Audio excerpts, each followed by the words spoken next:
Today the topic of discussion is on belt and rope drives of kinematics and theory of machine, module 5, part 1, PCME 503. Now belt and rope drives, that is part 1. What is the function of belt or rope drives? The belt or ropes are used to transmit power from one shaft to another by means of pulleys which rotate at the same speed or at different speeds. So, this belt or rope are used for it is called as a friction drive. Due to the frictional force, it can able to transmit power from one shaft to another shaft.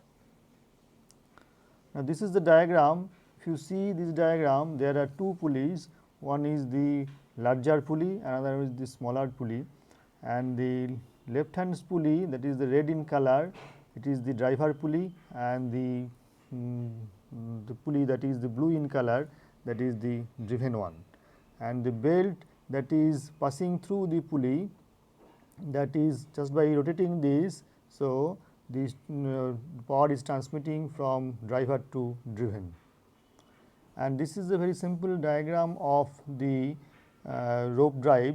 So, rope is nothing but the circular belt is called rope. This is also used for transmitting power from one shaft to another shaft. The amount of power transmitted depends upon the following factors. Number 1, the velocity of the belt.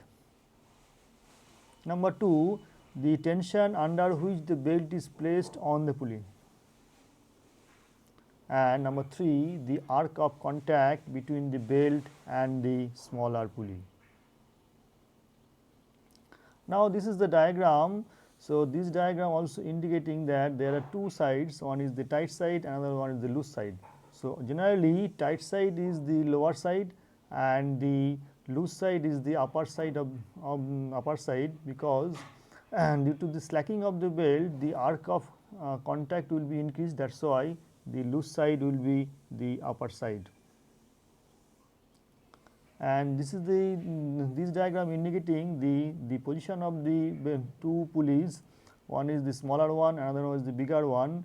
The smaller pulley is the diameter d, small d, and bigger pulley the diameter capital D, and C is the center to center distance of the two pulleys, and L is the total length of the belt.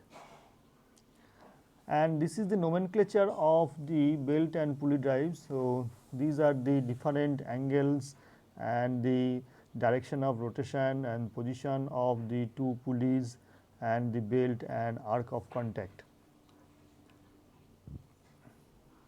The condition under which the belt is used. Number 1, the shaft should be properly in line to ensure uniform tension across the belt section. Number B, the pulleys should not be too close together in order that the arc of contact on the smaller pulley may be as large as possible. And number C, the pulleys should not be so far apart as to cause the belt to weigh heavily on the shaft, thus increasing the friction load on the bearings. And number D, a long belt tends to swing from side to side, causing the belt to run out of the pulleys, which is turn develops crooked spots in the belt. And the E is the tight side of the belt should be at the bottom, so that whatever slack in present on the loose side will increase the arc of contact at the pulleys.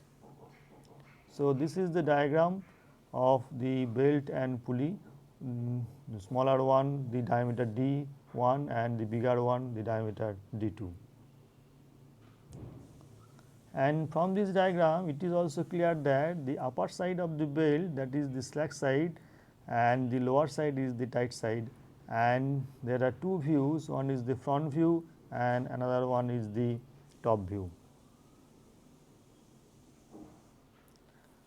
Number F, in order to obtain good results with flat welds, the maximum distance between the shaft should not exceed 10 meters and the minimum should not be less than 3.5 times the diameter of the large pulley.